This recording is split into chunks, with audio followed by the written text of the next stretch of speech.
Early voting begins in a few weeks, but campaigning is underway in Cameron County already. But how far is too far when campaigning?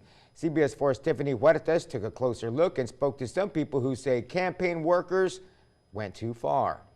Eddie, for many years, candidates have been investing thousands of dollars in campaign posters and other ways to get people to vote for them. But some officials say there's a fine line between pursuing and forcing people to vote for a certain candidate. When you talk about the candidates' behavior and what they do during election season, Cameron County Elections Administrator Remy Garza says it's more of an ethical issue than a legal one.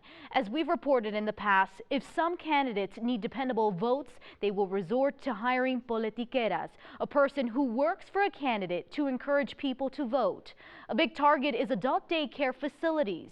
The owner of Plaza Adult Daycare says some politiqueras have been to their facility asking to go inside, but they were denied. He offered them to instead bring both parties who were running for the position and have a debate, but it didn't go as he thought it would. Some of them got real mad at me. Some of them threatened to report me to state agencies and stuff.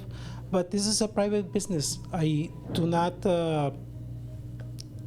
It's not necessary for me to allow them to come in. It's not a requirement, and we have our rules and policies which will protect us in case there was any misunderstanding. I think it's fair to say in any campaign that any public place is fair game.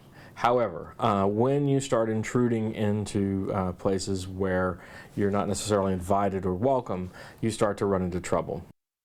Elections Administrator Remy Garza tells CBS 4 being aggressive may not always be the right way because it could be detrimental to the campaign, eventually pushing people away. His office only administers the elections, but they don't have an enforcement authority on how they conduct their campaigns.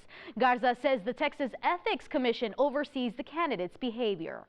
Now, coming up tonight at 10, we take a closer look at those politiqueras and how they get their votes and win elections. We also speak to a woman who says she has been campaigning for more than 50 years and calls herself Cameron County's queen of politiqueras. Live in the studio, Tiffany Huertas, CBS 4 News and ValleyCentral.com.